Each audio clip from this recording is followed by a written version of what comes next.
Actually, mainly science, Calcutta University, finite property. Finite.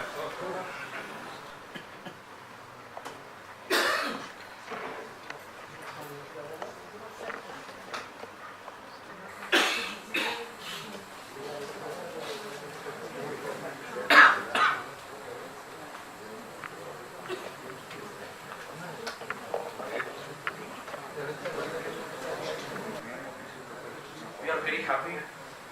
Today we have Professor Pati with us.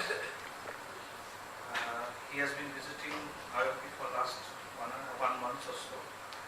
He had many commitments, and we scheduled his colloquium on 24th, which we had to cancel for some reason. But we are gathered today for his colloquium. So first of all, I would like to thank him because he has a very pressurized schedule with many commitments. But as usual, he is always eager to talk to us, to tell us. So he agreed to give a colloquium for us. So please let us thank him for taking this initiative.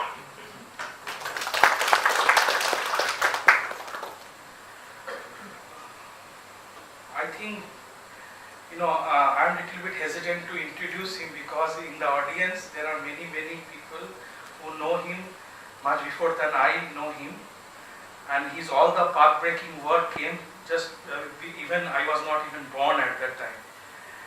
Today, just to mention, I just saw in the archive that his work with Professor Salam on lepton number as the fourth color has received around 4,350 citations. So you can see from this figure, and I want to mention another figure for his work with again Professor Salam in 1973. The title was Unified Lepton-Hadron Symmetry and a Gauge Theory of Basic Interaction. And I think this was the first work which told us, a formalism, gauge theory formalism for unified electron-hadron symmetry. And now it has more than 2,000 citations. So you can judge the impact of his work that he did in 1970s. And we are still, the main issues in high energy particle physics that we want to unify, we want to see that all the forces have been unified at certain energy scale. Also the issue of dark matter, neutrino mass, matter-antimatter asymmetry, all these issues, and also lepton number violation, proton decay searches, all these phenomena are interlinked with the work that he did in 1970s as a consequence, as an outcome. So they are all interlinked, and still they are the vibrant topics in high energy particle physics, in all of which we work here in IOP. And extreme, there are many places where dedicated groups are working on that. And in fact, experiments have been planned to check for these consequences. So I will really not, I don't have stature to formally introduce him, but I just wanted to mention this, physics that I am familiar with. But another aspect I would like to just mention and share with my friends, especially my young colleagues we have here, that during his last visit, we discussed with Professor Pati that if he can suggest how to take Institute of Physics forward, in which directions should we all work, hire new people, so that IOP in next 10 years or so can come to a very good place in the world, not even in India. And then he suggested many things. I remember we had many long discussions, and there was a peer review committee where he was a member, and you can't believe me that he worked in one day. He was here till 11:30, and I saw him working at 11:15 p.m. No, 1 p.m. Yeah, 1 a.m. 1 a.m. you left, but I saw him at 11:15. That still he is working, and I was very curious that he didn't go leave the office and he is working here. So I approached him and he told me that I have to finish some write-up, making recommendations for IOP for some certain fields which I think are very promising, and IOP should focus on that. So a person with the age above 80 and just visiting us from Slack at 11:15 p.m. has that zeal that some task has been given on me and he was working. So I have seen very little examples of this sort. Okay, and this is an inspiration for all of us, at least for me. Okay, and I just wanted to share that it shows us the dedication, that touch that he has with this institute. And over the last 4 years, especially I had many occasions and always he asked the same question: how you guys are doing over there? How IOP is doing? So we are very fortunate that he has been asking these questions, keeping us always on our toes, so that we do something good, and we have his guidance. So we are very fortunate. So, and one thing I would like to also mention, that he would like to have a informal discussion with all the students, postdocs and faculties of IOP tomorrow at the same place at 5 p.m. It is a very informal discussion where we can just share on which topics we are working on. He can give us his suggestions based on his visions, and I think that will be a very interesting discussion. So feel free to join us tomorrow 5 p.m. especially students, postdocs and all the faculties of IOP. And if also outside faculty, students, postdocs, if they are also interested, they can come and participate at 5 p.m. at this lecture hall. So with these words, I would like to request, sir, that please tell us about this unity in particle physics. So let's have a big round of applause for Professor Pati.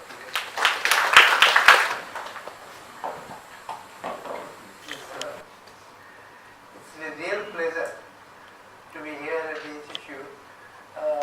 It's a place I love, and I come here many times, and I see many faces. They have been here, but I'm also glad to see many new faces, younger people, and that's the future of IOP.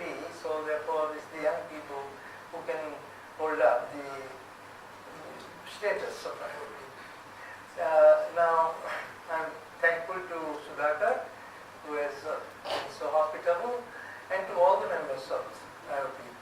They've always been kind and hospitable to me, and Sanjeev. Thanks, Sanjeev, for your comments. And let's see. I want to know how to operate this. See this, that is the title. And perhaps I should begin by noting that much progress in unraveling the secrets of nature has been made over the last 400 years by trying to find connections between apparently unrelated objects and phenomena. This act of finding connections is what is called unification. And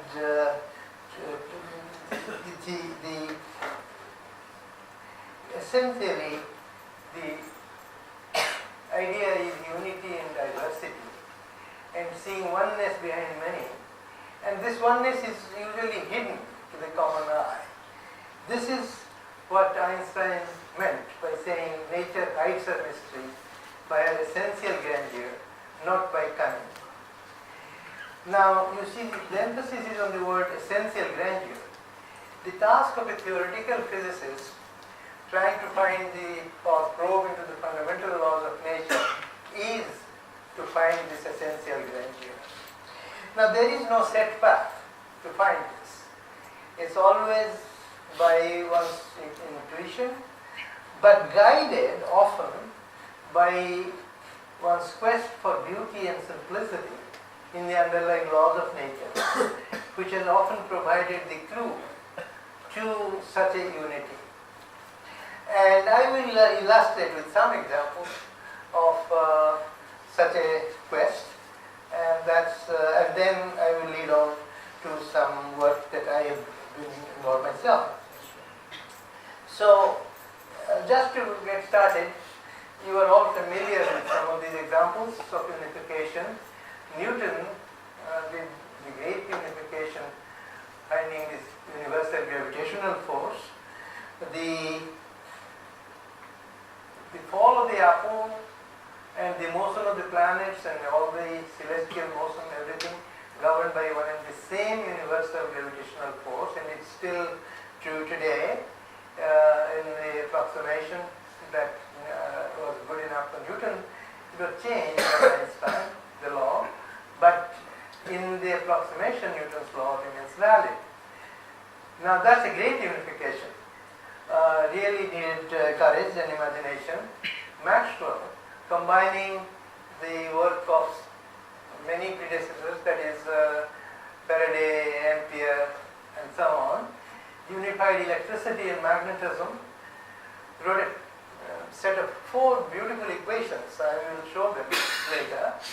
And the concept of the universal to speed of light, that all electromagnetic waves are, light is connected, unified with all the electromagnetic radiation. This is differed by the weather. And then Einstein, who unified space and time in the special theory of relativity, but he went beyond, and this is their masterpiece work, the general theory of relativity, where he related curvature of space-time, namely geometry, to gravity. I will say just a few more words about this a little later. And this is, of course, empirical tests which have been verified. The fourth is the quantum theory. Very briefly, for example, it's unified many things, but one is the unification of particle and wave concepts. That one of the same entity can behave as a particle or as a wave, depending upon how you try to observe it, and that's a part of quantum theory. And also the concepts of indeterminacies and determinism are not completely, they seem to be very contradictory, but quantum theory nicely interpolates between the two concepts from microscopic to macroscopic objects. What is indeterminate here becomes determinate and going to determine and going to macroscopic objects. This last topic is the one that I will be talking more about, unified theories of fundamental particles and forces. So the idea is that at a deeper level, we have just one force and only one type of matter. We achieve this in a limited manner at present, but I think a lot of progress is being made to achieve it in a full form, which was Einstein's dream. Now, this is the very brief outline of the talk. In order to talk about unifying all the particles and the forces, I'm not sure if all of you are quite familiar. I have to give you a bird's eye view of what are the fundamental particles and the building blocks like quarks and electrons, and what are the fundamental forces, the nuclear, electromagnetic, weak, and gravity, and so on. Then some concepts of force carriers, antimatter, and spin. I will, as I alluded to already, will mention briefly about the role of beauty and simplicity, and the idea that symmetry plays an important role in unification. Its mathematical language is group theory, and one particular manifestation of symmetry, what is called gauge symmetry, is what we use for unification of forces. It provides us with a principle to generate forces. Even if you didn't know what forces are there in nature, by playing around with just this as a principle, you can actually propose that this better be, if you trust in the asymmetry, that this should be the fundamental force. And within this context, the idea of spontaneous breaking of symmetry, the so-called Higgs mechanism, plays a very crucial role to generate masses. This one is just a very rough sketch of what I call the unification pyramid, the different steps. Unification of electromagnetism, electricity and magnetism are unified. Then the electroweak and nuclear color forces form the standard model. So this is the unification is kind of a partial, even in the electroweak case, but this is the one which is very well tested. That's the standard model. It's good at about 100 GeV. Then comes the so-called grand unified force, which tries to unify electroweak with the nuclear force, and which is effective more at 10 to the power 16 GeV, getting close to the Planck scale. And then we have the scale where gravity becomes strong, and we expect it to be unified with all the other forces at about 10 to the power 18 GeV. And this is being attempted in the context of string and N theory. Actually, in principle, it is already done, but whether it is the right way is not done because we haven't understood string theory properly. And now, so this is a bird's eye view, and then just in that context, I will say something about grand unification, shedding light on elusive neutrinos, and the origin of matter antimatter symmetry, and this is crucial to origin of light. One point I may try to illustrate in talking about this is what I alluded to, that there is no set path, but the concept of beauty and simplicity has played an important role. And what, within the limited time, I hope I will try to at least state and convey a sense. I don't think I will necessarily finish the whole talk. My whole purpose is to convey a certain sense of what I'm trying to express. So, within the limitations of time.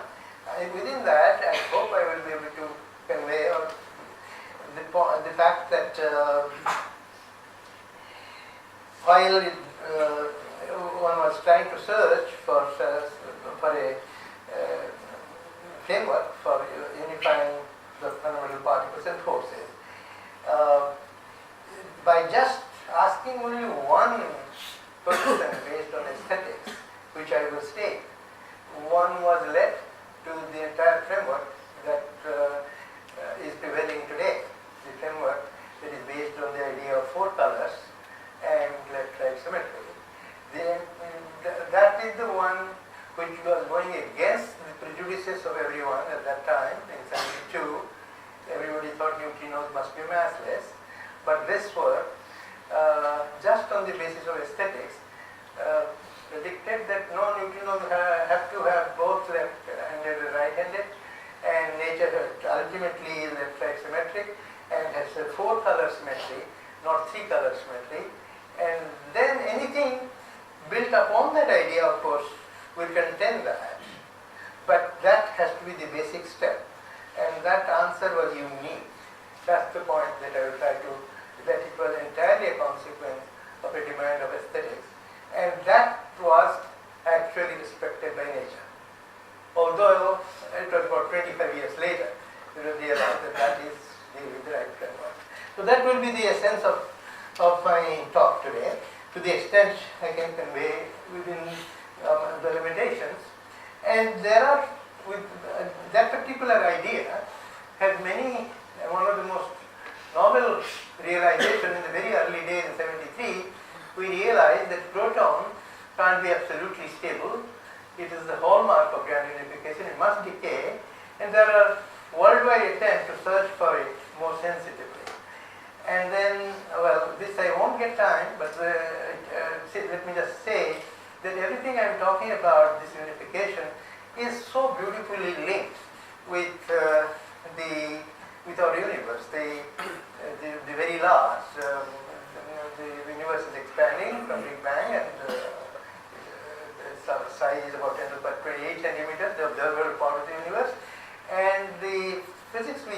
large distances is intimately connected with the physics of the very small at small distances. And that's again a beautiful link between the two. Sir, I have a question. Yes. If I know, in India also the proton decay, sometimes it was there. Proton decay, what? Polar gold. The polar gold mine. Yes, that's true. So what is the problem? Why it is? What is the problem of what? Why No, point is that polar gold field was actually a great experiment at that time. That and they were doing great work. In fact, they were the first to get the neutrino spectrum right. But you see, the sensitivity of the detector to study proton decay with long lifetime depends upon the size of the detector. It depends upon, because we will be predicting proton lifetimes in the range of 10 to the power 34 years. So then you need at least 10 to the power 34 protons for only one proton to decay in a year. But they didn't have anywhere near that. They had only maybe about 10 to the power 27 protons, 7 orders of magnitude less than what we need. So that has been outdated, and now there are bigger detectors. And the goal is, the aim is to build these bigger detectors, and they are being tried both in Japan and in the US. Did I answer it? No. Yeah. It is just a matter of size and sensitivity of the detectors also, this photomultiplexers and so on. Yeah.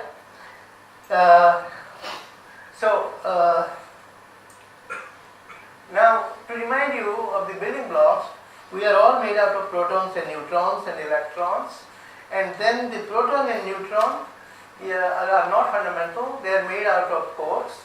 Proton is made out of 2 up quarks and 1 down quark. Neutron made out of 2 down quarks and 1 up quark. And the up quark and down quarks have electric charges which are fractional, like plus 2/3 and minus 1/3. And this, when Gell-Mann and also Zweig independently proposed, people were quite skeptical about this idea. This again I will try to bring up the question that I mentioned about beauty and simplicity and how prejudices get resolved, but beauty and simplicity prevails and prejudices get removed. And but the main story is the proton, the neutron, everything we see, all matter, stable matter made out of just 3 objects, up quark, down quark and electron. The dark matter is something else. Now, it turns out it's not just up, down quark and the electron. The electron is associated with a neutrino of its own type. I have a substrate electron. And also these 2 quarks they make a family called electron family, but there is a replication of the same thing, which is the muon family with charm and strange core and neutrino and muon. The objects on the right under this right column called leptons, they do not carry nuclear force. They don't respond to nuclear force. So they are non-nuclear particles. The objects on the left side here, they have electromagnetic force and also the weak radioactive force, but they all have nuclear force as well. So that's the difference between nuclear particles and non-nuclear particles. And there used to be a sharp distinction between them in the thinking of people. And at this stage, we do have these questions of why nature replicates, why 3 families, and understanding the bizarre pattern of masses and mixing. And this one, the third one, is, let me say from the very beginning, that we don't really have a good answer to this first question yet. String theory may provide us this answer and has some scope, but it hasn't, and in a definitive way. And even number 2, we have a good ideas on grand unification helps here quite a bit, but not enough to give all the answers, and that too may come from string theory, but it hasn't. But the third one was a real mystery. At the time I started looking at it in the early 70s, the point is at that time everybody thought neutrinos are exactly massless, But now, with neutrino oscillation discovered, we know I put a substitute here, but strictly speaking it should be the third, but I will explain it a little later. This is just for simplicity, before any mixing.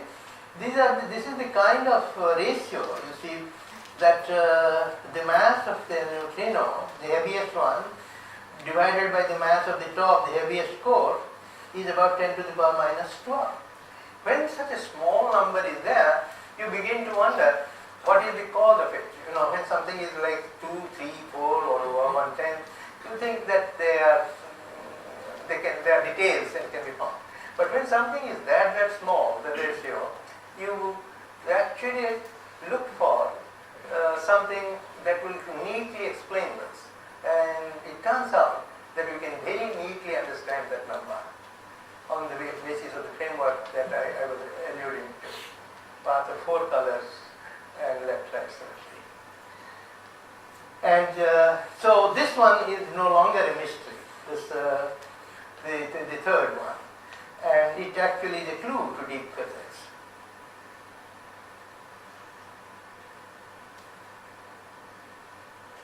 Now, one more thing.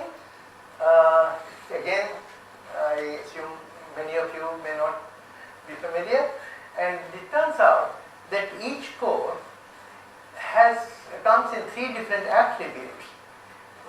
The up core comes in 3 different attributes, and physicists give catchy names like the colors, red, yellow and blue colors. They are not really red, yellow, blue, but it's just a name.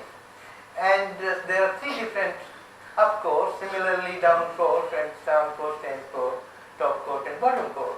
So they have 3 colors. The lepton stands by itself, no colors here.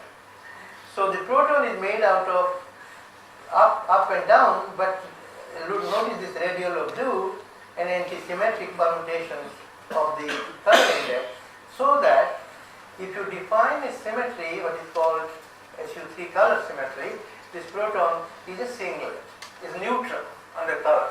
Proton is you and I are neutral under color. We better be, otherwise we won't exist actually. But the cores which are the constituents of the proton do carry color. Then these are the 4 basic forces: the strong electromagnetic, weak radioactive, weak neutral current force. These two are very closely related. This is changing neutron to proton, but here it does not change. Neutron goes to neutron, proton goes to proton. For example, you can get the same neutral particle Z0 mediating the neutral current force, but they are related by the idea of electroweak unification, which I will mention briefly. And you notice the strength of these two forces, both the charged current, weak radioactive force, and the neutral current is about 1,000 times weaker than the electromagnetic force, which is about 100 times weaker than the nuclear force. And finally, you have the gravitational force, which is way out of line in strength, 10 to the power minus 39, and but it does become super strong in black holes. And the interesting remark, only a remark, I won't elaborate, all 4 forces that are listed here, including the weak neutral current force, all 4 forces and all the particles listed here, including the neutrinos, are crucial to our own existence. The energy generation in stars will stop, namely the fact that 4 protons combine to make a helium nucleus and emits 2 positrons and 2 neutrinos and also photons. That process gives the energy generation in stars, and that entire drama will stop if you take out any one of these ingredients here, including the neutrinos, and if you take out any one of the 4 forces. All 4 are needed with more or less the strength they have. If you change by 10% this way, that way, things will not work. So you may begin to wonder whether everything is pre-designed by some mastermind. But that is not necessarily the case, and there are also other ideas. There is no, I mean, there are things called anthropic reasoning, but many people, including myself, don't particularly like that. And this particular point, that why it has turned out this way, is yet to be properly understood or appreciated. But it does. This is what makes our universe. This I will skip on neutrinos. Now, I'm not sure if all of you are quite familiar with quantum field theory, but this is a very elementary thing. So please bear with me, because I will need this language. You see, the interaction of an electron with a photon, which is the electromagnetic force, can be represented in a simple way by these three operators. I'm saying operator, some of you with quantum mechanics will think of this as a wave function, but it's actually an operator, the electron operator. It destroys an electron, and if there is a bar, which is essentially the Hermitian conjugate, then it creates an electron, and then this part creates or destroys a photon. So if you combine the three operators, you will get a vertex like this. The electron is coming in, getting destroyed, and here the psi bar is creating the electron, so that is being created, and the photon is either created or absorbed. Now if you do this in second order perturbation theory, which we can do in quantum mechanics, then you see you will get this process of electron-electron scattering, and or electron-positron attracting each other. As a matter of fact, out of this diagram, these are called Feynman diagrams, we can get the electromagnetic force that we are familiar with, the Coulomb potential, which is Vr equal to E square by R. So this is the language of quantum field theory, which is extremely successful. I will say it in a moment. Now if you use the same idea of the photon, instead of the photon, you can put the charge W to generate the weak force, and then because of the color, you can change red to yellow. You have three colors, right? So if you have three colors, then how many ways can you make the transitions? Red can go to yellow, and or the other way around, yellow to red. Similarly, yellow to blue and red to blue, and the other way around. So that's 6.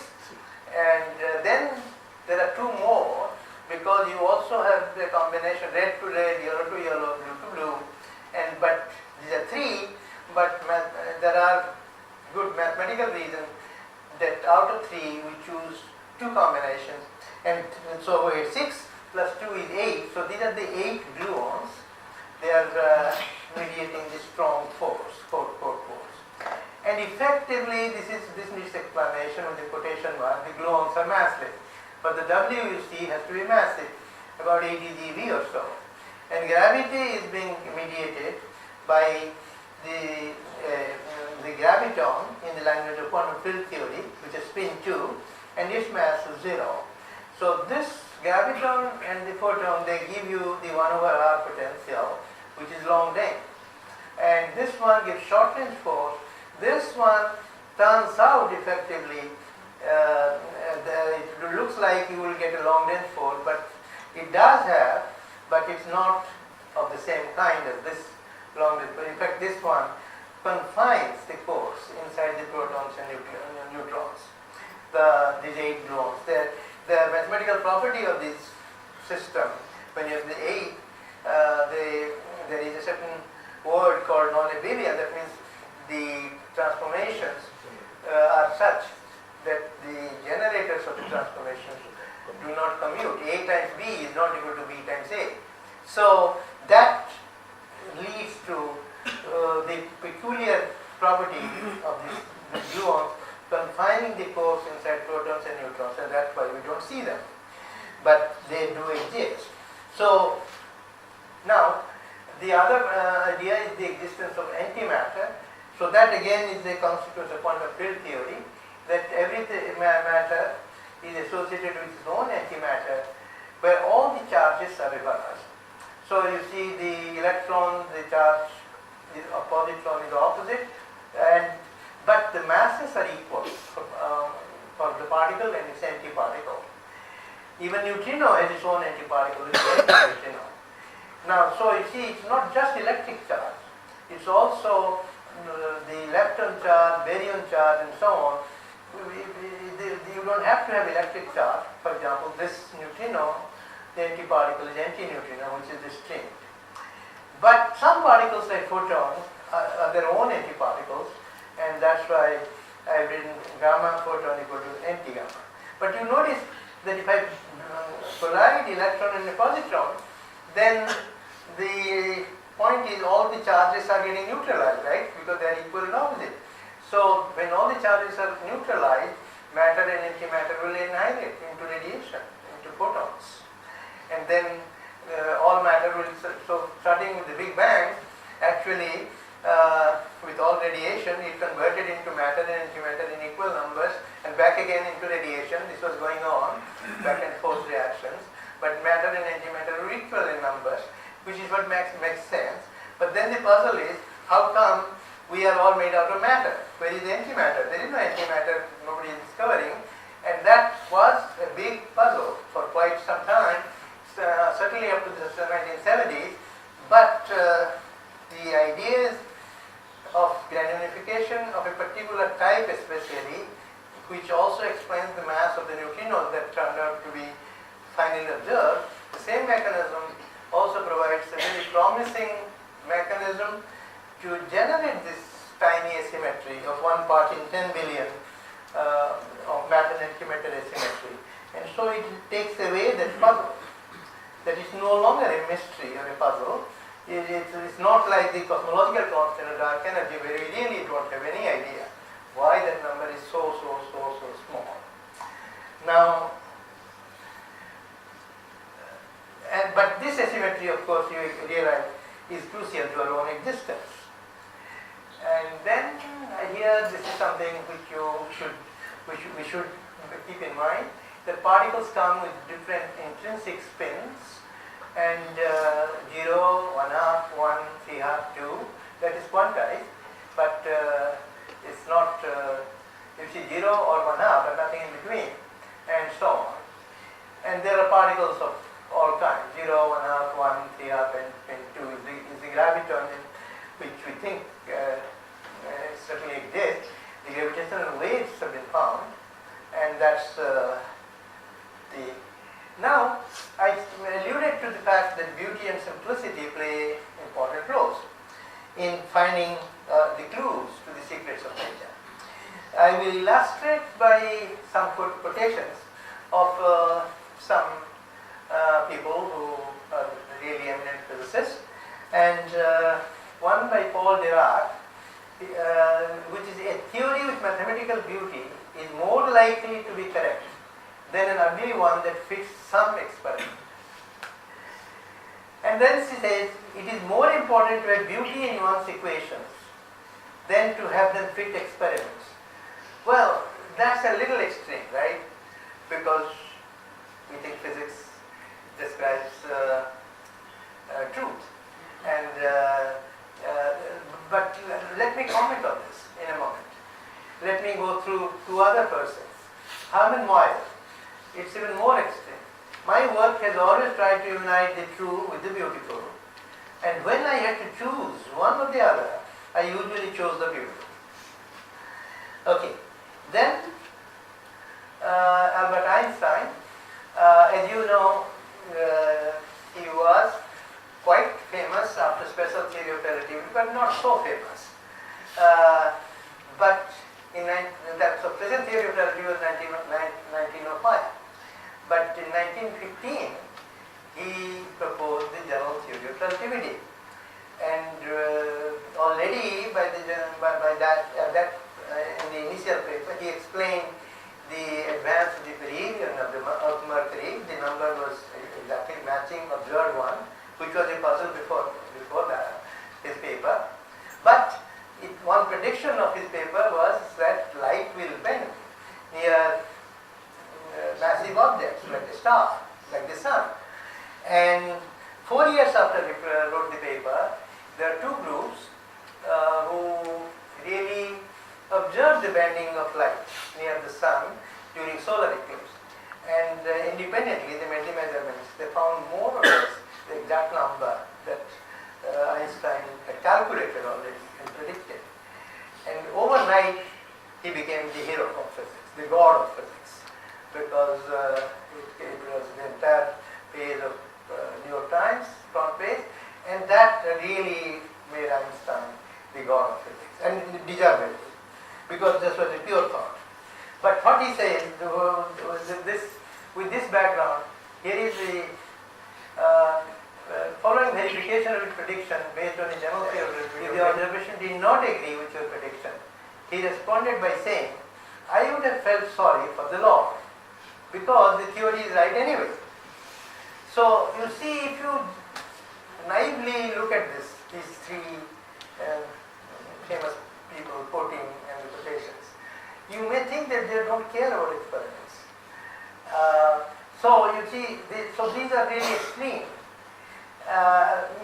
But if you look at it carefully, it's not that they are saying you shouldn't take experiments seriously. You should take it, because if you go back to, for example, for Dirac, pay attention to his work that fits some extent. So you see, when some ideas are proposed, guided by beauty, sense of beauty and simplicity, and some compelling features tell you that it must be this way. Einstein's general theory of relativity was a product of pure thought, and when some compelling reason tells you that it has to be this way, then you should stick to it, especially if experiments are not quite clear. But that's not the only thing. The experiment may be very clear, but your theoretical understanding may not have been mature enough to know what really this theory means. You see, I will give you at least few examples just by briefly. I think none of you were born in the late 1950s. Even I was a graduate student at that time, late 1950s, doing my PhD. So, but the thing is that just before I joined the PhD program, the parity violation was discovered in 1956, that nature is not purely left-right symmetric. The strong and the nuclear force and electromagnetic force preserve parity, or the invariance under reflecting left to right. But then people started wondering what should be the nature of the interaction for radioactive beta decay, which changes neutron to proton, electron, and antineutrino. So there are 4 fermions. So people wrote down a 4 fermion interaction. And that's very easy to do, but then they have to respect the special relativity. There have to be so-called Lorentz invariant, and there are 5 possible forms: the scalar, scalar, vector, axial vector, and tensor. So these 5 forms are the only allowed ones consistent with special relativity. And so the question is, which form really applies to beta decay interaction or mu decay interaction? And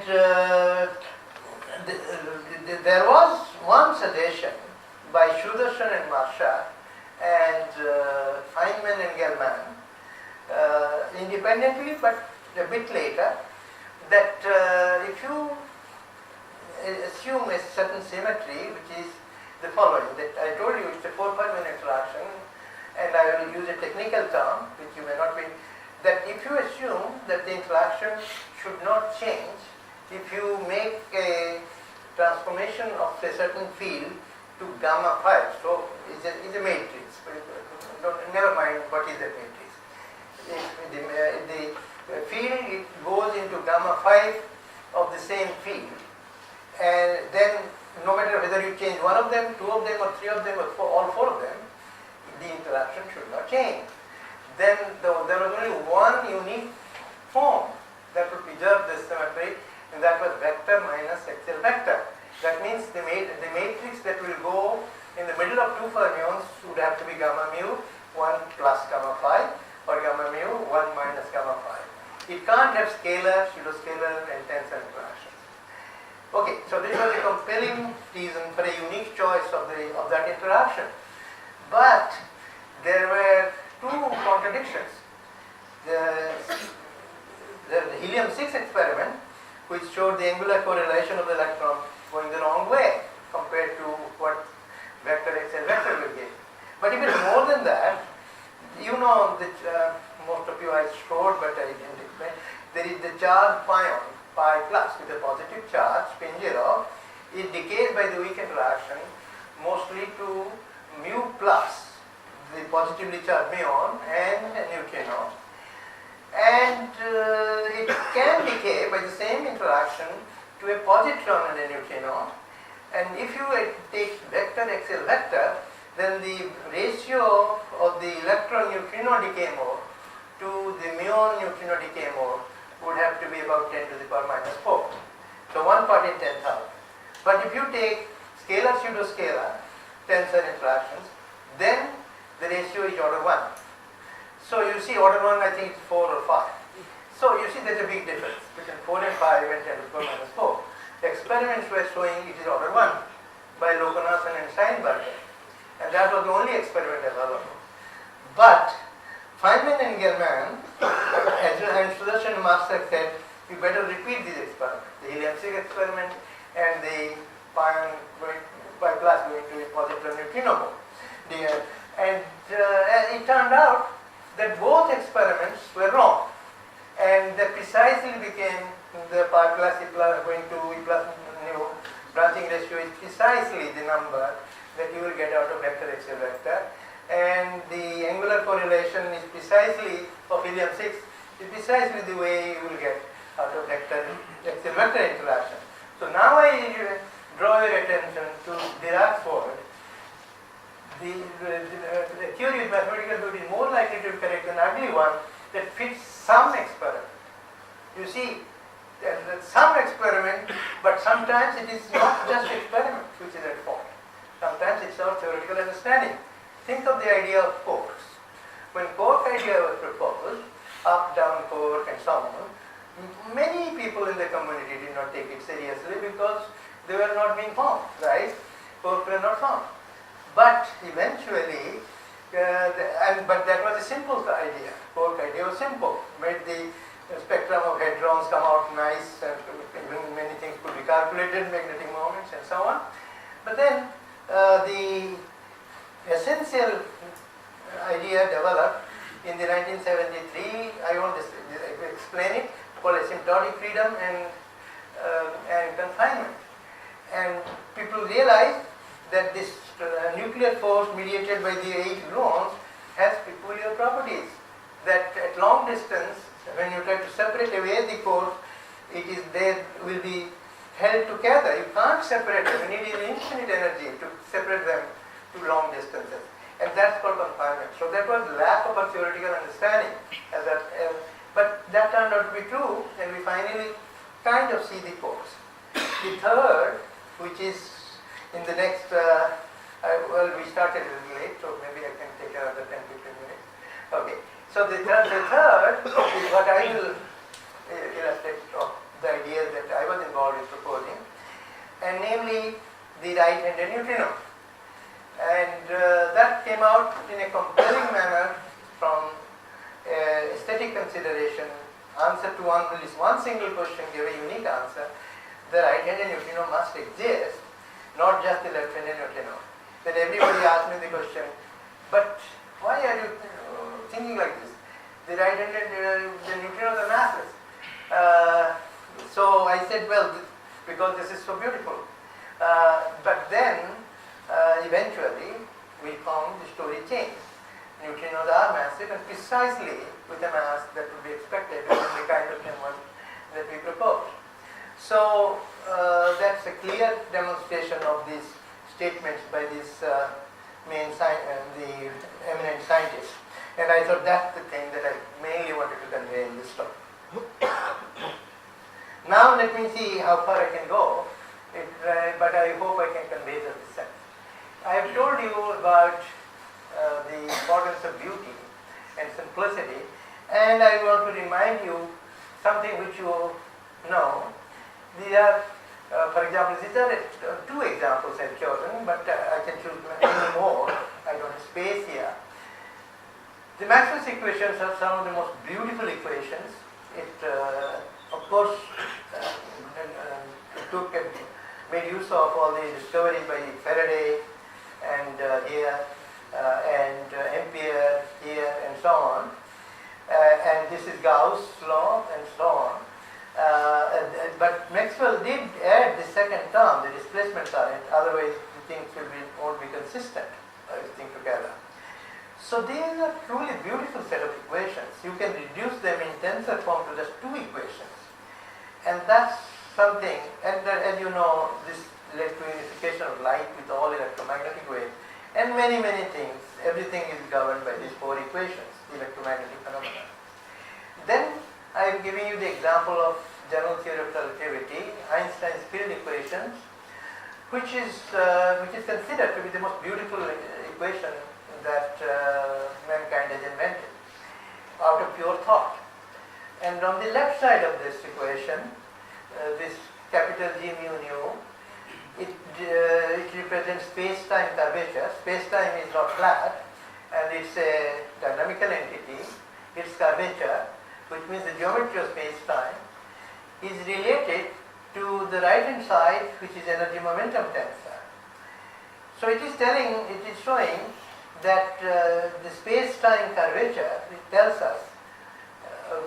mass how to move. The energy-momentum tensor here on the right side. And the mass on the right side tells us how space-time should curve. And that's these beautiful equations, you know, it explains the perihelion of Mercury, bending of light,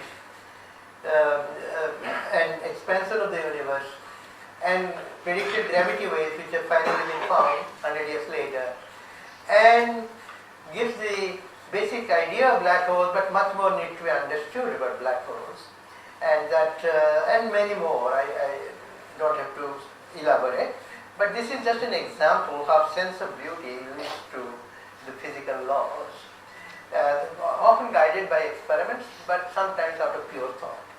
In the case of Maxwell equations, each equation was discovered also experimental. Yes. Then after that he put together. In case of the Einstein field equation, from where he brought all this? No, there are experiments. I mean, for example, the so-called the equivalence principle, the fact that inertial mass is equal to the gravitational mass played a crucial role in Einstein's thinking. And then he thought of this elevator experiment. The point is that he was so imaginative that the elevator experiment was a crucial part of getting to this equation. So it will take me time, but the brief answer is that experiment did, but not to the extent in case of Maxwell. But Maxwell did add one term. That was necessary, right? The displacement current for the consistency. But the important point is he captured the observations and nicely put it into the equations which give the electromagnetic waves and the propagation and the unification of light with all electromagnetic waves. So everything came out of by putting it in this form so that you get the differential equation for propagation of waves, space-time propagation. And okay, so now let me move. I just wanted to let you know that this is Rajesh's contribution, and there is beauty all around us, including in the institute. We have very beautiful flowers. So beauty is not just in fundamental equations, but also in nature, in complex phenomena. And we have the beautiful dahlias, but unfortunately they are kind of fading because it's now getting hotter, right? But this one I have never understood. You see, we can say, okay, we can appeal to our sense of beauty inside us, simplicity to get the fundamental equations. Once you have got the fundamental ideas, but then that is physics, and then chemistry and biology are kind of ought to follow from them. But then once you get to complex phenomena, presumably the basic laws are guiding them, but that's not all. In complexity has a character of its own. It's not clear why, to me at least, why they have to be beautiful. I mean, you see, this one has a beautiful pattern and symmetry and color combination, but often you will find there is no symmetry, but yet it looks beautiful. The peaks of mountains and so on. And why? I mean, I haven't understood that. But anyway, this is just a side remark. And the beauty is often conveyed through the idea of symmetry. And here the mathematical language of group theory is extremely important. And this quote by C.N. Young is a very nice one, emphasizing the far-reaching consequences of the idea of symmetry. And the mathematics of group theory becomes important to represent symmetry. Now, these are the different possible symmetries clustered in illustration. These are symmetries of form of an equilateral triangle, this circle, which is the two-dimensional rotation, the sphere, three-dimensional rotation, and similarly these are space-time translations and the three-dimensional rotation here. And all of these, the symmetry ends up in leading to a conserved quantity. And let me not elaborate on that. I want to get to something else. The symmetry also brings in the concept of internal space, not a space-time symmetry, but symmetries in the internal space, like this symmetry that transforms a proton to a neutron. So the proton and neutron should be degenerate in mass, but the symmetry is sometimes broken. For example, electromagnetism certainly distinguishes between proton and neutron, and their masses are slightly different from each other.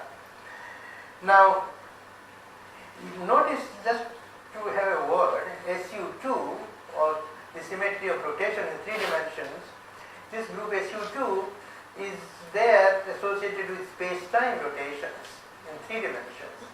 We will find that this also gets it becomes very important in different ways. Here I have already shown you one way, that is the SU2 isospin of transforming a neutron to a proton, but some other type of SU2 play a very important role in unifying electricity and magnetism, and also going on into gravity. This is a very important concept.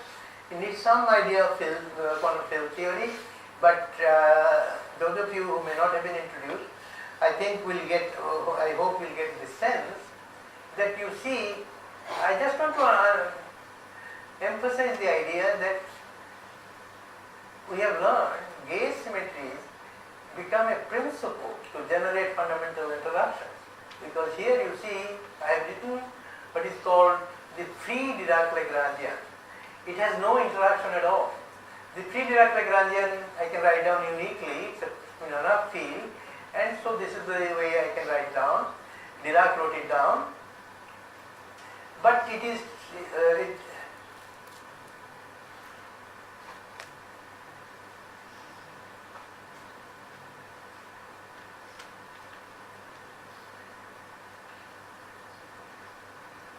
it doesn't change if you transform by a phase factor with a lambda n. But if you assume the lambda is a constant, independent of space-time, then this psi bar e and psi e, they cancel each other, the transformation is cancelled with a minus sign and a plus sign, so this does not change. But if you assume that lambda is a function of space and time, so it has some value on this side of the room and something else on the other side of the room, and in an arbitrary manner, then it does change because of this derivative acting on lambda will give you a new term.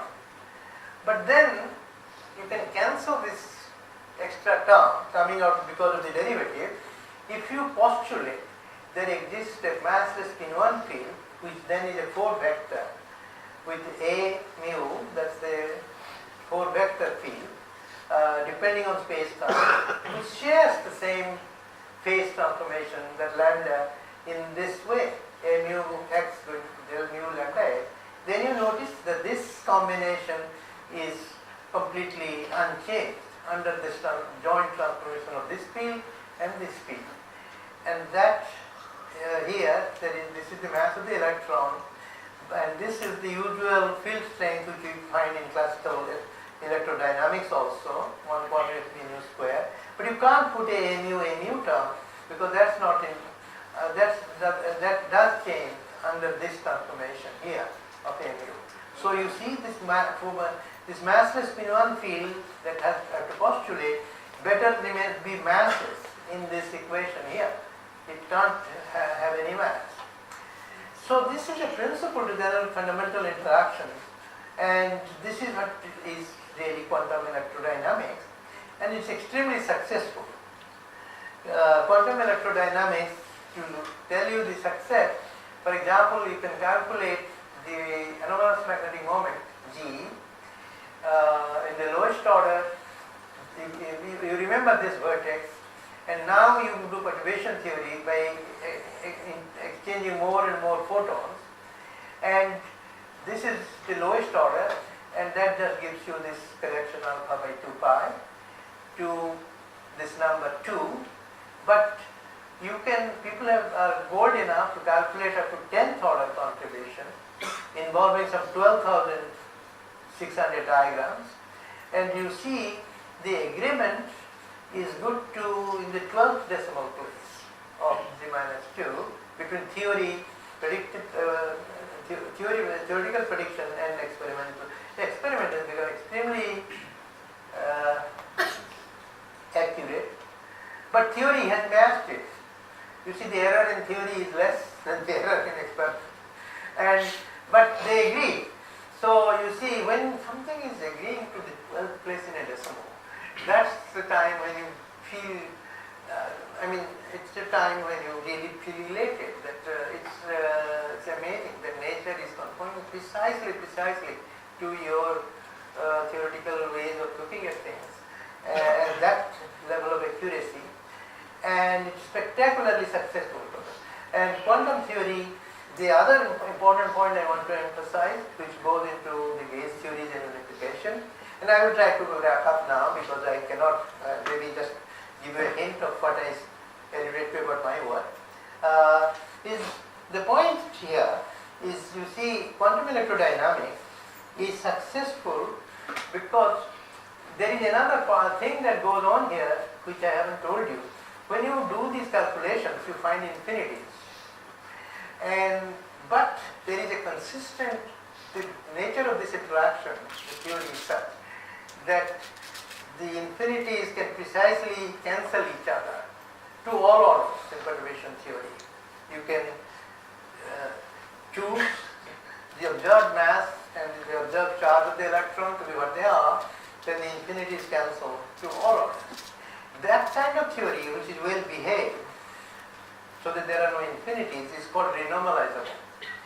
And it is so kind of curious but so important that you see that nature is not only cares about beauty but also cares about reliability in its predictions, so that whatever, if the theory is right, it better have the power to predict things that can be compared with experiments, and that's what makes a successful theory. Now, this was a challenge. To make this successful theory for weak interactions was a challenge. For quantum electrodynamics, it has been known from the 1949s that how it can be renormalizable. But that's not the case for the weak interactions. And the weak interactions, one thing we can immediately do, the same gauge invariance idea, instead of having, because proton is going to neutron, there are 3 generators of 3 type of transformations, independent transformations. So we have 3 matrices, and in the phase factor. So this is exactly the same way I wrote for quantum electrodynamics, but in this time there are 3 generators, so there are 3 massless spin-one particles, W plus, W minus and W3.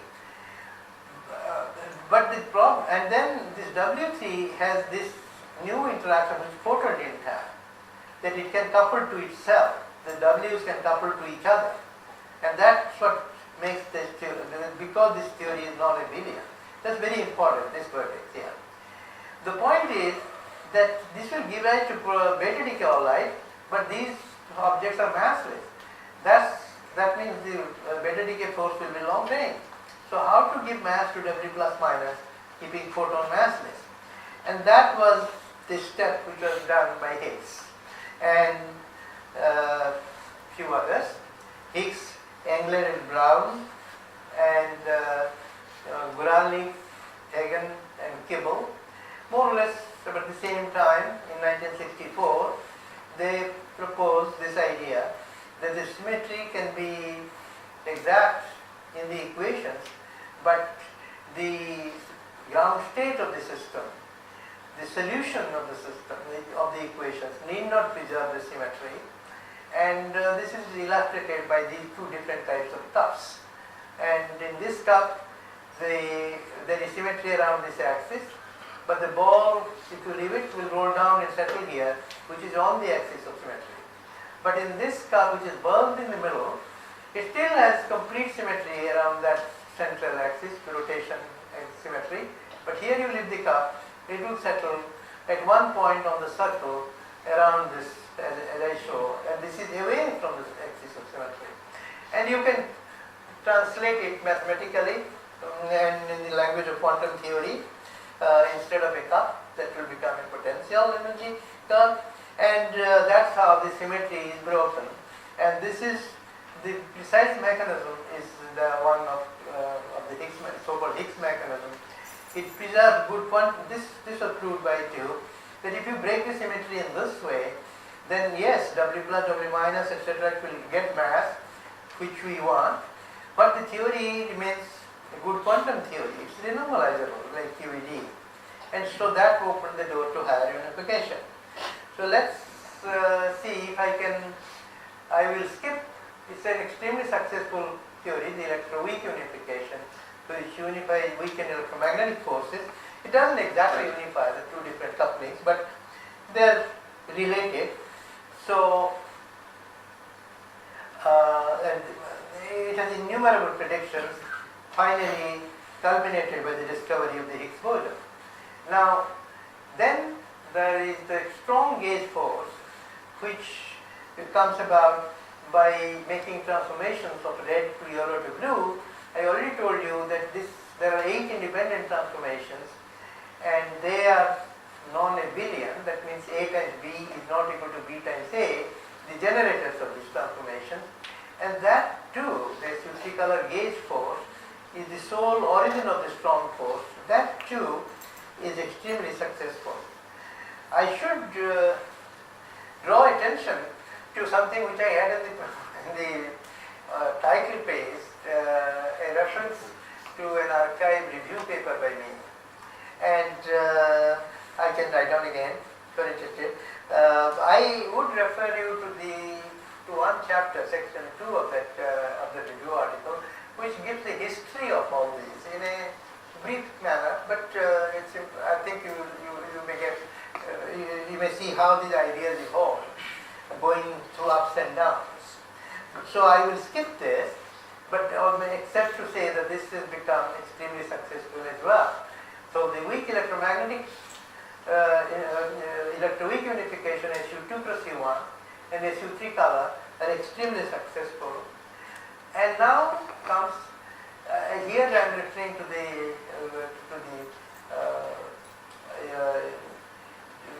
a little bit of historical part on the transparency, but it is better done on in the review article that I had. I don't have my notes in front of me unless I go back to the origin on the title page, but I can get it later. Main thing is that in May 1972, when I started looking at these things, the situation was something like this. The SU2 plus U1 electroweak unification existed, and the Higgs mechanism had already been introduced, and the renormalizability of such a theory was proven by Q. So this led to a good deal of excitement, but really there was no clear idea of the origin of fundamental strong interactions. SU3 color had been proposed much earlier than 72, in 64, 65. SU3 color degree of freedom, by imposing Pauli principle, you are led to the conclusion that quartz should have 3 degrees of freedom, which are called color now. It was done initially by Greenberg, so the idea so-called paraquartz, where quartz satisfy funny statistics, parastatistics, only 3 of them can satisfy Fermi-Dirac statistics. This idea, although people refer to it as the origin of color, that's not really the origin of color, because it's not the one that can be used to unify. You see, for example, we are trying to unify quarks and electrons in the kind of ideas that we wanted. But we know electrons are Fermi-Dirac particles. Therefore, we can't transform electron to a paraparticle, which is quark. Quark better be a Fermi-Dirac particle. Therefore, the quartz in this picture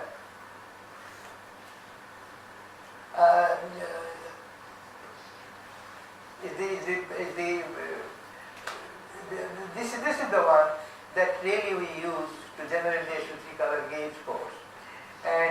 But the point is that in this 72, when I started thinking about these ideas, it was not commonly accepted, because people said, well, we haven't seen quartz, and then we again now proliferate to get the idea of color, and we are just it's something which it just simply was not accepted seriously. In fact, a very distinguished colleague of mine, when we had discussion, he said he would rather have 4 quartz than 12, and I think you can guess who it could be. But in any case, without naming him, as it turned out, I of course said that no, there has to be 12. So, not counting the third come away. So at that time there was need for charm, but there was a lot of people didn't believe in color. So the color came in a compelling manner to us in 72. If you unify quartz and leptons, there is no other way. We realized that you have to assume first the 3 colors and extend it to the 4th color for the leptons. And that's what led to, at that point, for example, there was a plethora of papers on variants of electroweak model, just the electroweak model, but when I started looking, I thought the heart of the matter lay not in finding variants of electroweak model, but in removing the shortcomings of the electroweak model. And what do I mean by shortcomings? Perhaps I will skip this for the lack of time. This is what we ended up in proposing. Once we raised the question, the point is under the SU2 plus U1 plus SU3 color, you see the members of a family are distributed within 5 disconnected multiplex. This weak hypercharge, the 1y quantum number, is put in by hand just to mask the observed electric charge. There is no compelling reason why one thing will imply the other, and this one, and why the charges are what they are. So, this is an arbitrary choice of quantum numbers. The fact the electric charge is quantized has no explanation, because there is a U1 that is not quantized, and you see angular momentum is quantized because it is SU2. But here we have a billion factor U1, and there you can take any value, so electric charge is not quantized. and there is no explanation why there exist quarks and leptons and why there exist weak electromagnetic strong forces. I think in just about 2 weeks it was became clear that all the questions I have listed get beautifully answered if you extend this minimally to this gauge symmetry. You can go beyond it, such that anything beyond must contain this core symmetry. That's the whole point. So this must be the core symmetry. And how did I mean, I will only state it without explaining. This symmetry, if I may try to, let's see if I can explain what I mean by the symmetry, is SU2 left plus SU2 right plus SU4 color. Remember, SU2 is things like that transfer proton to neutron or up to down pole. Now this SU2, including color, is now acting on all 3 colors here, but as well as the 4th color. Now you see these leptons, remember I had put a bar here. I have removed that bar. And removing the bar means that the symmetry here, the symmetry of 4 colors, the neutrino, should be viewed as an up core of lepton color. The electron should be viewed as a down core of lepton color. And the 4 colors are being treated on par with each other. So the symmetry is SU4 color on the left and right. So this is vectorial, and the subgroup SU3 color is then the source of strong interaction. So for us, SU3 color and SU4 color were born on the same day, at the same moment. Although many people think that first came standard model and then came the idea of grand unification. It was not quite that way. It was that's why I refer you to that review article that there on the first title page. And so the SU4 color is acting horizontally, and SU2 left and SU2 right is acting vertically, and there is a left-right discrete symmetry here.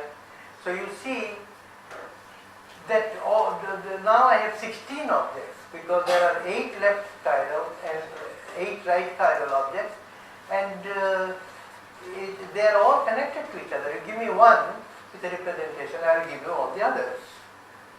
It's not arbitrary. All the charges are fixed, and I have to buy this left-right symmetric gauge structure. Otherwise, electric charge won't be quantized. And I have to buy the idea of this. The answer to this came simply by demanding only one.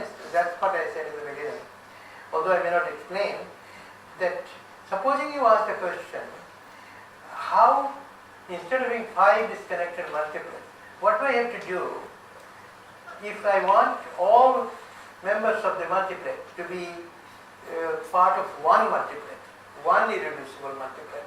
They are members of one family. The answer is unique and simple, and that is, it has to be this structure. There is nothing else. For example, SU5 came later. SU5 does not contain it. As a result, SU5 contains the members of this high bar cluster. Sir, the electron and the neutrino that you are speaking of is having a different color, and they are realizable objects. So, do they possess color? No, neutrino possess color, the 4th color, according to our idea.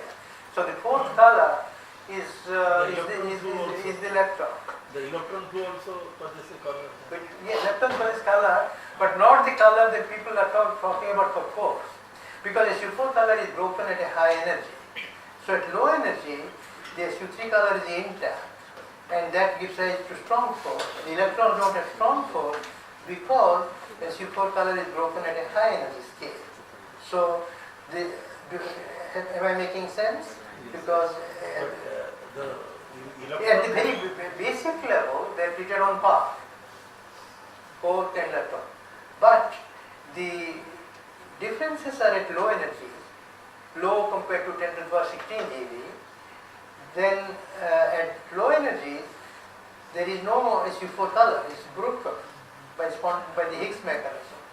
So what you are seeing, so the whole idea is that the unification is only was possible by using a number of concepts, but one Higgs mechanism, gauge idea is important, Higgs mechanism is important, and then just imagining that they can be part of the same thing. And I hope you're seeing that the reason why electrons and neutrinos do not have strong force is because the SU4 color is broken at a high energy. So may I add one thing? Yes. So because it is broken at high energy, Yes. that's why neutrino mass is small. Yes. I mean that needs a little more explanation in one next transparency or so. I may briefly mention, but what you say is exactly right. That the neutrino mass ultimately gets inversely proportional to this high scale, and that's why it is small. Sir, but did you really think about neutrino mass when you came up with this idea at that time? No, we knew that neutrino has to be massive. We did not have the solution to why it is really small. For example, You realized that at that time when you came up with this? but we had one had. I didn't have that idea, but I was attacked by everyone because SU5 came about 1.5 years later. They said, well, you have SU5 and more or less everything is there, then why are you bringing in this, which has this extra right-handed neutrino? It's a burden. Better get rid of it. It's an unwanted child. It is that unwanted child, the ugly duckling, which became the beautiful swan. At that, in the beginning, I said that the only reason why I think this must be right is because of the beauty. So when you see the 2x4 structure, left and right, everything, all the questions we wanted are answered. You see when Gell-Mann proposed the fork idea, obviously everybody attacked Werner force. But it took another some 9 years or even more, 10 years to get the ideas of confinement and asymptotic freedom. So not everything is answered on day one, but you don't have to be deterred. I mean, that's why I quoted Dirac by some experiment. For me it was 24 years. For me it was 25 years, 25. 73 and 98. Yeah. I just wanted to make it. So, a concept of beauty, of course, suggested to you to have left and right. Sorry. Concept of beauty or notion of beauty suggested you in this direction. Yes. But we also have a notion of Occam's razor. Occam's razor. Oh yeah. So you don't want to have anything extra than what is needed to explain. Yes, So what that's a good question. And in fact, my collaborator did mention that. And humbly I may say, he definitely objected to the right-handed neutrino. On the first day, he liked the idea of SU4 color, and then he said, but he was the father of the two-component theory of the neutrino. So he was very proud, and so was Li and Yang, and so was Lenda, that neutrino better be exactly massless. And then I don't tell the full story in public, but point is there was a struggle of whether to have the right-handed neutrino exactly with your statement of Occam's razor.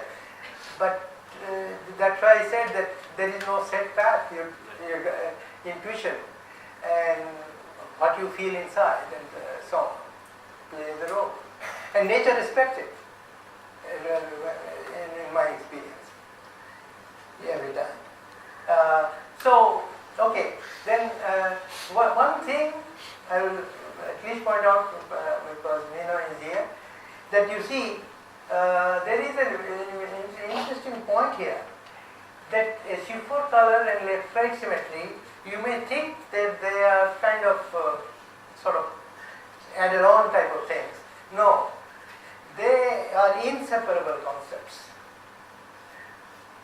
if you assume quantization of electric charge.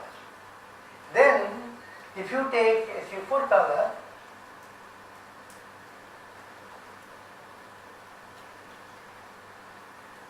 you see, to get electric charge, I have to minimally gauge SU2 left cross I3R. Oh, there should be an U here, which is missing. That's another one. I've been helped by Arun Naik, and so the U is missing here. Okay, I just noticed it for the first time.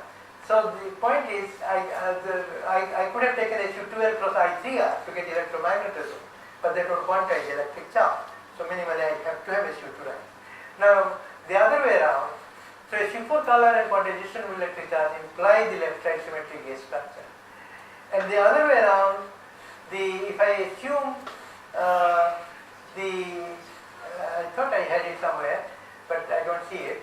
If I assume SU2 right, then minimally I have to get SU2 left cross SU2 right cross U1B minus L to get electric charge right cross SU3 color, but electric charge won't be quantized.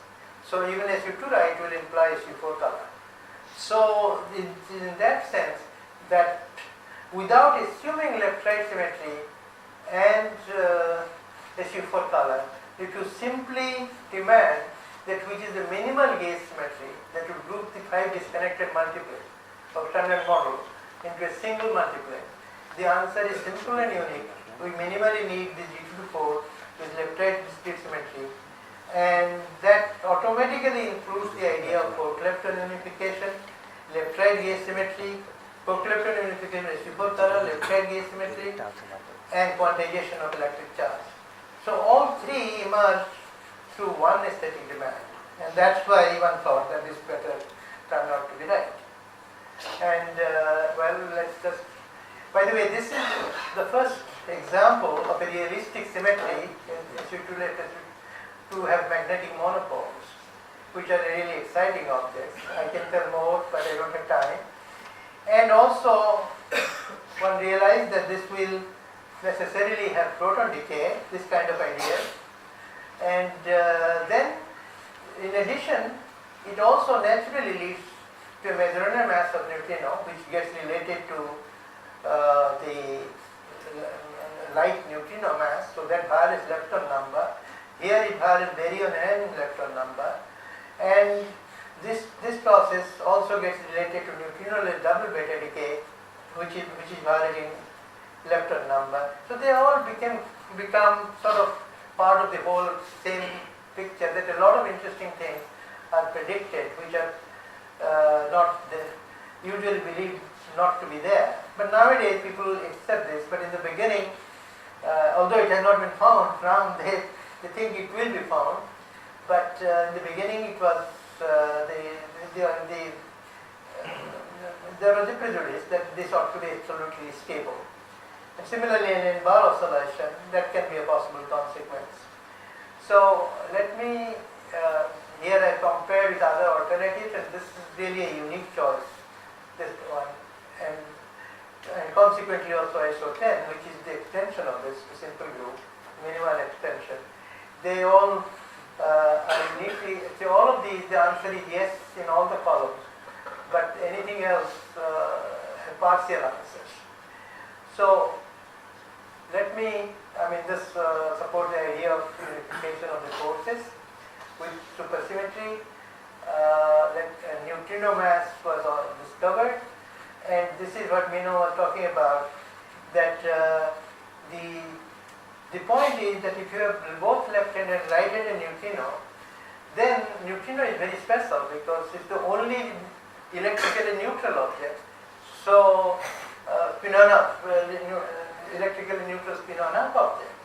So it can have a Dirac mass with nu bar nu r bar nu L, but it can also have a Majorana mass, which was written down by Majorana in the 1930s, which is nu r. Well, you have to put a transpose here. But this one will violate lepton number by 2 units. But in a framework with this kind of unification, violation of lepton number and baryon number are all part of the picture. So that's not anything to be taken as anything wrong with it.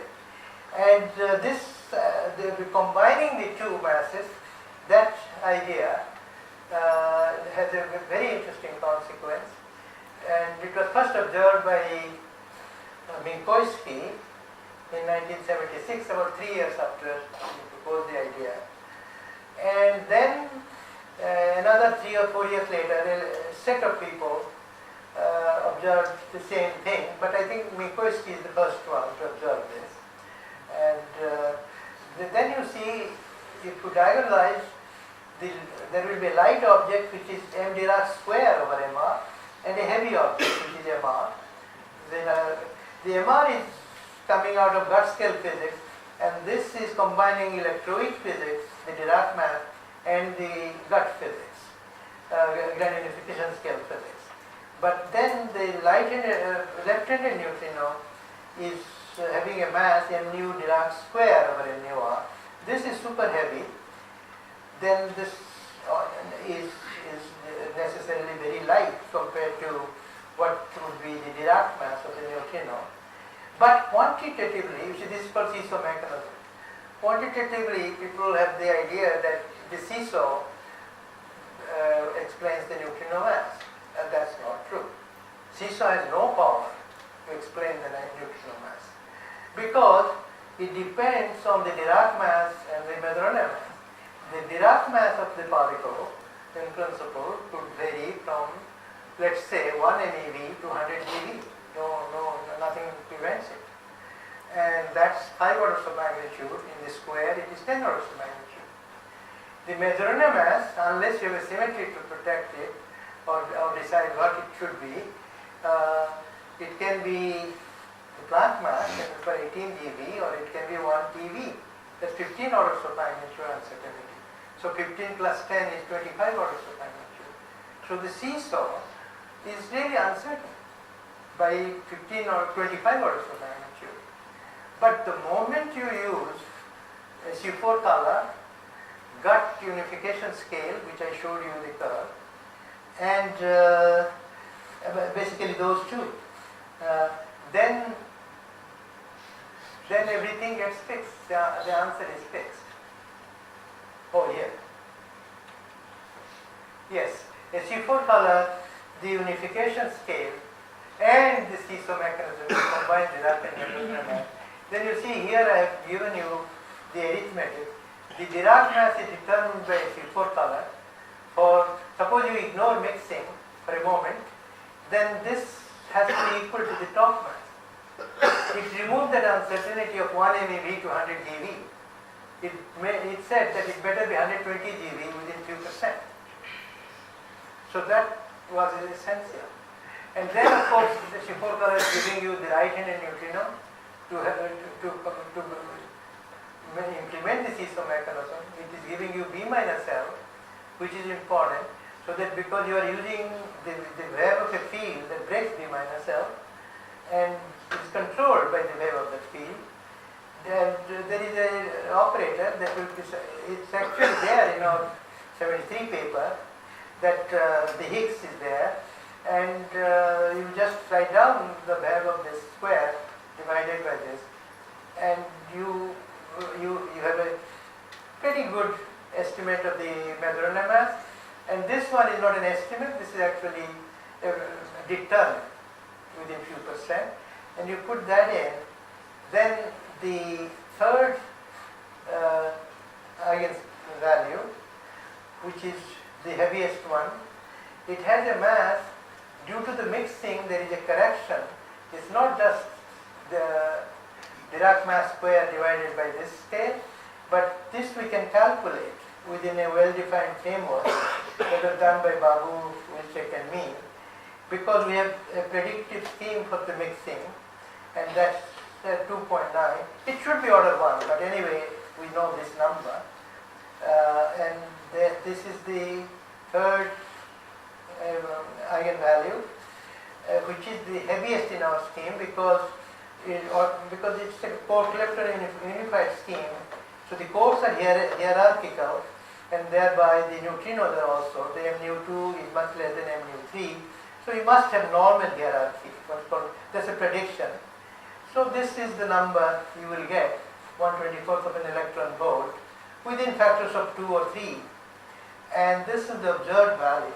So you see, from some 100 GeV or so, you are coming down to to a value of about 1/20th of an electron volt, which is what is observed. And if I may say so, this was reported in 1998 at the Takayama conference in Japan, and just following that Kajita's talk, I presented this, and this, including the mixing end, which was naturally explained to be rather large. So that turned out to be quite an interesting thing. But finally, it sort of went along with the ideas. And so I would not delay anymore. And I think I've taken already, I'm sorry for taking the time. This is the discussion of matter, antimatter, symmetry that also comes out rather nicely. And well, I will skip this. This Young's remark is really will make you laugh, because even after, this tells you how strong was the prejudice in the 70s about neutrinos having mass. So this is a quotation from Young after neutrino oscillations were discovered in 1998. So this quotation is 2002. So he says, personally, I tend to disbelieve unnecessary subtleties. That is perhaps why Dyson called me conservative. I didn't believe in neutrino oscillations, even after Davis's painstaking work and Baka's careful analysis. So this was done way back, you remember. The oscillations were, I believe, uncalled for. Now, after the beautiful experiments, which we shall hear about in the next few days, I have to surrender and accept neutrino oscillations as reality, but still as unnecessary subtleties. So you see how strong was the prejudice in the 70s, when there was no neutrino oscillation discovered. This demonstrates very leading figures having, and there are many such people, not just Young. But I may add that right after Young gave his talk, I sort of talked to him privately and told him, you see, he was not familiar with all this development of unification and so on. So I told him, this is what I'm saying, related to Young's remark, it seems appropriate to mention that neutrino oscillations and thus neutrino masses now appear to be a very necessary subtlety of nature, in the sense that the tiny neutrino masses seem to be the nature's way to provide a clue to physics at the unification scale, including the nature of the unification symmetry. Because it is that is distinguishing that you should have the SU4 color electronic symmetric path as opposed to the SU5 path. Quantum number, or even the quantization of electric charge, electron-proton charge being equal and opposite, neutrino, atmospheric mass scale, beta mass equality, and this oscillation angle, atmospheric angle. All these are predictions of the scheme, and simultaneously VCV being small, and electrogenesis having that type of asymmetry. They all hang together in a single unified framework, and so hard to imagine this can be beyond coincidence. But there are two missing pieces, proton decay and supersymmetry. This is being searched for the LEC, and this needs the next generation detector. So that says, this is the very last, some remarks about string theory and so on, that whatever the eventual form of the ultimate theory, one expects to see the unity being far greater diversity, a synthesis far greater than one can conceive of at present. And that, of course, is the challenge for the future. Thank you. Sorry for taking so long. Yeah, so I am not into this field, so I cannot digest many of your thoughts, but I would like to know what defines a particle to be fundamental. So I have a second part of this question, but first I would like to understand this one. Yeah, it's a good question. How do I know that quarks are fundamental or electrons are fundamental? Right? I think that we have seen, for example, people used to think atoms are fundamental, but they were found not to be, and so even protons and neutrons are found to be really fundamental for a long time. Because of lack of time, I glossed over one transparency, which you may have noticed, meeting of the three gaze couplings, right? Do you remember that? Everyone? Or should I show it? Back again. Let me see if I can go back to that. Yes.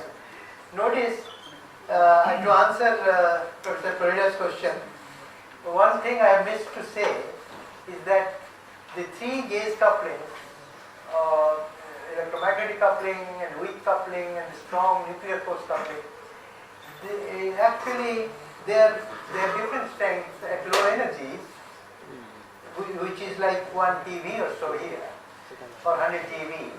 But when you extrapolate them quite reliably, actually, you can extrapolate in 2 loops, they meet pretty well to within 2% at 10 to the power 2, 10 to the power 16 GeV. And that can be reflected by giving a prediction. I don't know if you can read it on the weak angle. The theoretical prediction of the weak angle is 0.2315 as opposed to experiment, which is 0.23124. So that's an agreement within the fourth place of the decimal.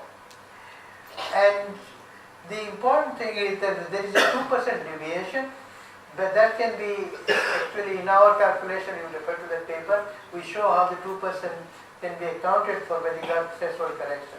But crucial to this meeting of the gaze coupling, before going to neutrino mass, crucial to this meeting of the gaze coupling is the assumption that at low energies we have supersymmetric particles, the partners of the standard model plus the extra Higgs and their SUSY partners.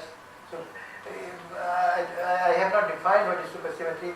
Basically, very, very simply, every particle has a partner which differs in spin by, for the time being, let me say half unit. The electron has a partner which is selectron, which will have spin 0. And similarly, photon will have a partner which is called photinon, which will have spin 1/2 because photon has spin 1. Okay, so this concept is independently motivated by mathematics. So grand unification doesn't need supersymmetry. It can, and similarly supersymmetry does not need grand unification. The two ideas can exist independently of each other. But when they are married with each other, a beautiful thing happens, which really the motivations become very strong. The first thing is, before seeing this meeting of the gaze couplings, the understanding naturally the Higgs mass. Now, you expect quantum corrections of order, Planck scale within factors of 100 or 1000, but that's 12 orders of magnitude higher than the mass observed. And what cancels that contribution? Supersymmetry is the only one that we know which actually, if the mass is around 1 TeV, it does not correct it. It gives logarithmic correction, so it preserves that mass. So understanding the Higgs mass naturally is a strong motivation for having supersymmetry. That's number one. Number two, meeting of the gaze couplings and the prediction of the weak angle requires supersymmetry. Number three is that with supersymmetry, we actually have a way to understand why the Higgs mass square that ultimately gives you the Higgs vacuum expectation value is negative. Mu square becomes negative. The point is, if we have a gut scale with supersymmetry, and if string theory, and we have a explicit example how that protects to have a positive mass square of 1 TeV square, it naturally by radiative corrections in the context of supersymmetry becomes negative at low scale. So I give you at least three compelling reasons for which, when all of these things work by one simple idea, then at least I personally find it would be a coincidence if supersymmetry was not right. Then you will ask, how come these three couplings were meeting like this? Well, it was an accident. Then you will ask, how come the Higgs mass is protected? Again you will say, well, that's an accident. Then you will ask, how come the radiative corrections are turning a positive mass square to a negative mass square, which one we want to have Higgs vacuum expectation value? You will again say that's an accident. So when you begin to say more than 3, then also supersymmetry in some simple way without gives you dark matter. So you see, to me supersymmetry is so compelling that I feel that it better be found. And there is a corner in which it has, I mean, quite clearly your question is relevant because we haven't found supersymmetry, and people will have to scratch their head, including myself, if it's not found. But there is a window, which I haven't talked about, in the light stop region, which they have not been able to explore yet properly. And that's a very natural place. It's an inverted hierarchy. The first two family experiments are very heavy, 10 dB or so. Okay, so then once you take this with supersymmetry, the gauge coupling unification scale, then the neutrino mass scale that I derived on that page makes use of the 2 × 10⁻16 dB. And that's the only rationale I can use to get that mass, which also comes out right. So indirectly that is supporting this supersymmetric unification. So that's the answer.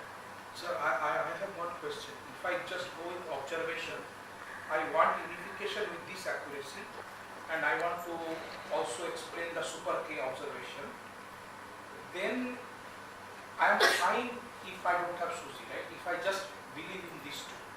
No, you are not fine if you don't have SUSY. So is there a way without SUSY I can explain, so to have this much accuracy in the meeting point? And No, that is, if you have non-supersymmetric, people have made many gut scale movements, but you have to put in intermediate scale breaking.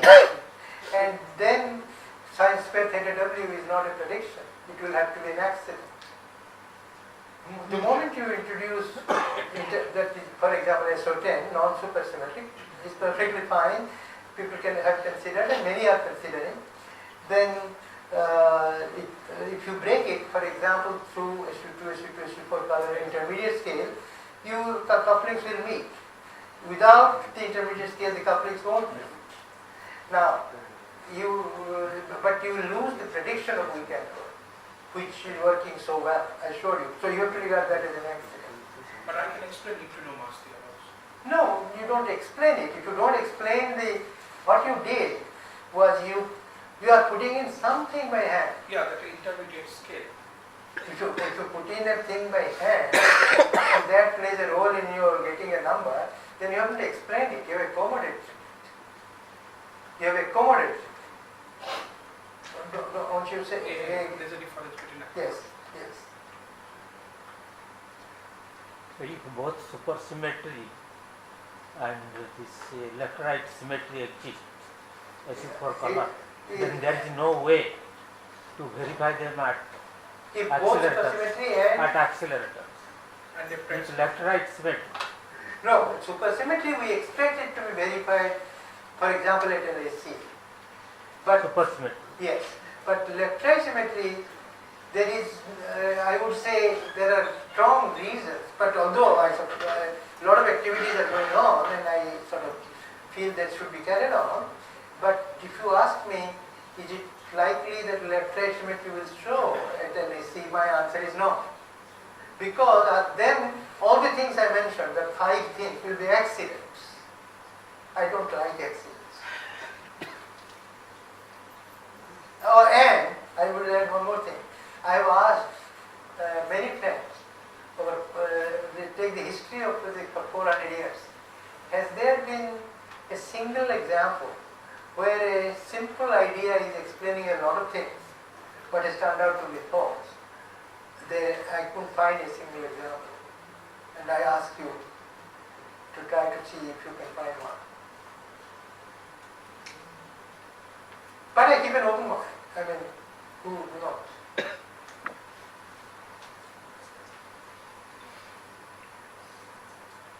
Is there any other questions? If not, let us thank Professor Pati again for this wonderful